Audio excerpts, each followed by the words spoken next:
Aqui tem veado, tem que tomar cuidado, mas é veado bicho, tá? Veado de 4 patas. Porque de repente eles atravessam aqui. Mas aí não dá tempo de brecar. Ele sai do meio do mato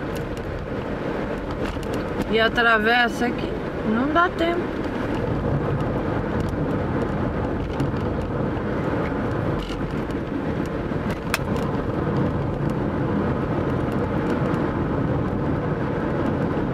Espero que nenhum invente de passar na minha frente agora.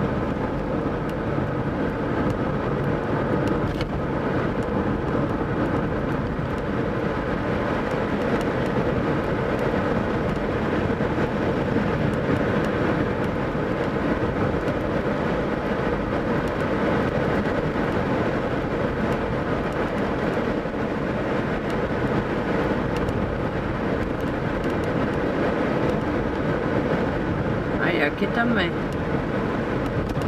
Quando tem placa assim, ó, que tem um veado, então é porque eles podem sair do meio do mato e atravessar a rua. Mas não dá pra parar se eles atravessar.